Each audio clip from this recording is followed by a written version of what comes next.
Olá, sejam todos muito bem-vindos. É uma alegria tê-los no nosso canal Ciência da Emoção. Eu sou o professor Júlio e nós estamos conversando numa sequência de vídeos sobre a ansiedade. Ansiedade que é tida por muitos, a princípio, como uma coisa ruim, né? Na verdade, a ansiedade tem aí uma característica básica que é nos prepararmos para situações de desajustes, né? Quando tem uma mudança, quando tem uma situação de perigo e assim por diante, é exatamente esse o mecanismo que nos prepara, que nos faz antecipar aquilo que vai acontecer.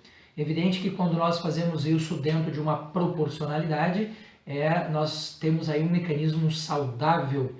A natureza não nos teria legado tão importante ferramenta se ela não tivesse a sua utilidade, na verdade. Porém, em alguns casos, em algumas situações, a ansiedade pode se tornar extrema ou, se quiser, desproporcional, e a partir do momento que se torna desproporcional, ela pode também se tornar patológica. E é exatamente sobre isso que nós estamos aí desenvolvendo uma série de vídeos, né, sobre este processo de enfrentamento da questão emocional. Bem, eu gostaria de explicar para vocês um fenômeno, em primeiro lugar, e logo depois eu quero propor a você uma possibilidade de enfrentamento da ansiedade patológica. Bem, vejamos como é que as coisas acontecem, né? Via de regra, tudo aquilo que eu passo, existe naquilo que a gente passa uma carga emocional e existe uma carga racional. Ou seja, eu sou capaz de lembrar do fato e o meu corpo é capaz de reviver as emoções atreladas àquele fato. Toda a nossa arquitetura mental está preparada para um aprendizado e não para a gente desaprender aquilo que a gente aprendeu. Então é muito mais fácil a gente colocar coisas do que tirar essas coisas da gente. E está aí uma questão muito interessante, porque quando nós pensamos em mudar um comportamento ansioso ou mudar um comportamento emocional de maneira geral, nós sempre nos referimos a esta mudança como um processo de ressignificação e não como um processo de extinção. Eu não posso simplesmente abrir cirurgicamente a cabeça de alguém e retirar dali um comportamento emocional, porque a nossa arquitetura, como eu disse, está preparada para aprender, para incorporar e não simplesmente para extinguir. Então, se eu quero mudar um comportamento, eu preciso ressignificá-lo e não apenas extirpá-lo ou fazer o que muitas pessoas fazem equivocadamente, que é negar aquele comportamento. Eu não sou assim, eu não sinto isso, não é assim e tal. Então, essa negação, ela tem um sentido, ela tem um porquê, faz parte do processo, mas ela não resolve a questão. Né? Muitas vezes acaba até fazendo o efeito contrário, ou seja, consolidando mais ainda. Bom, mas o fenômeno que eu quero explicar para você se chama sequestro emocional. Professor, e o que isso tem a ver com o que você acabou de explicar sobre as memórias emocionais? Pois bem, se eu for considerar biologicamente a área do cérebro responsável pelo sistema límbico, ela é muito maior, escute o que eu estou dizendo, do que a área responsável pela razão.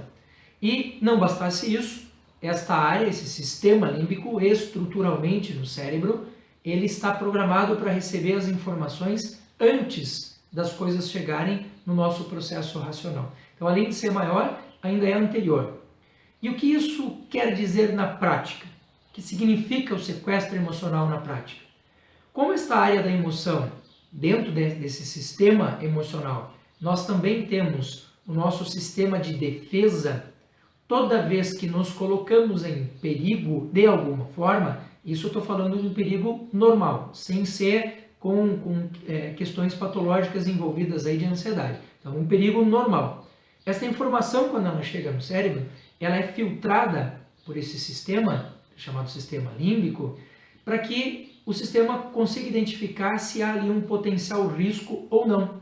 Se não há risco, essa informação vai para a razão, para que a gente tome as providências, né? Para que eu faça corporalmente o que eu preciso fazer, ou para me defender, ou para atacar e assim por diante.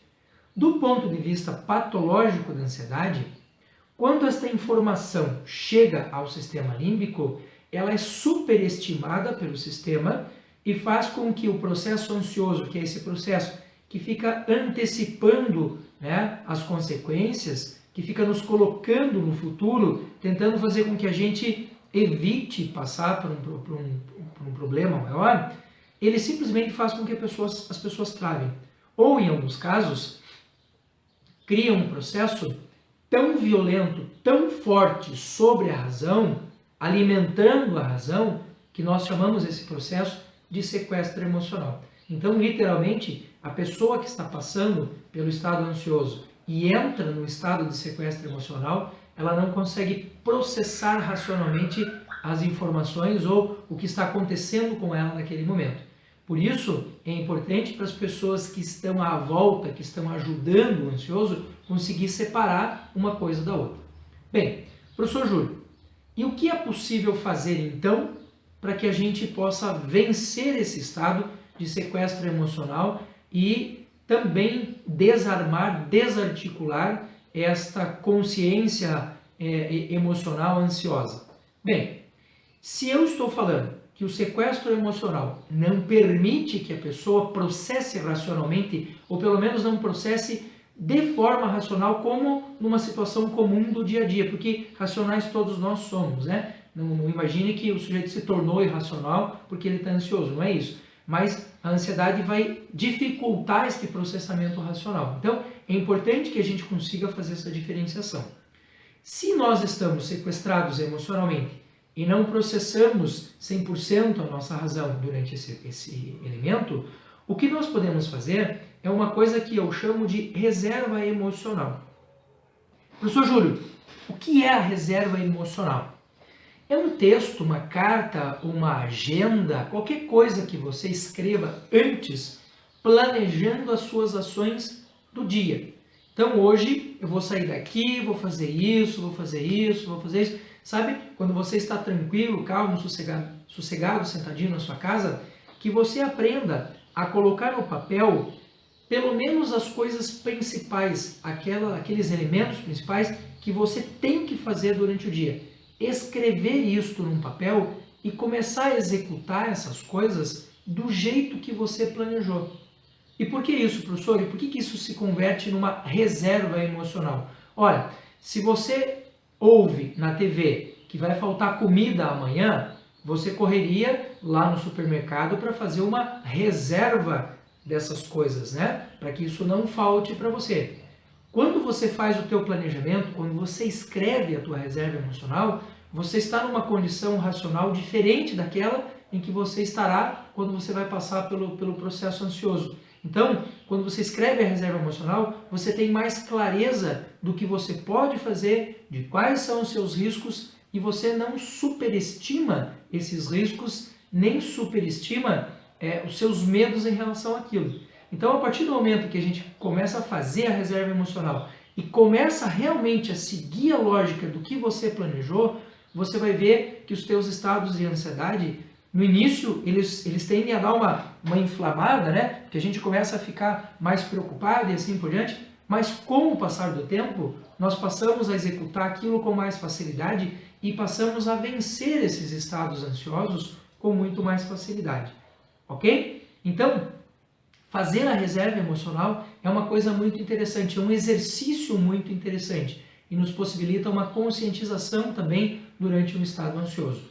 Evidente que isso requer trabalho, evidente que isso requer que você invista tempo nisso, que você vai ter recaídas, situações em que você escreve e não lembra, situações que você escreve e não faz, mas a grande sacada do processo é se manter caminhando. Todo dia, todo dia, todo dia, todo dia. Isso é um elemento que nos exige realmente tempo e nos exige um investimento emocional relativo. Se você precisar de ajuda, peça ajuda para alguém, para que alguém te ajude também a passar por esses momentos. Tá bom? Tranquilo? Então, um grande abraço para vocês. Continuamos aí na sequência, falando aí um pouco mais para fechar esse processo da ansiedade. Tá bom? Até mais!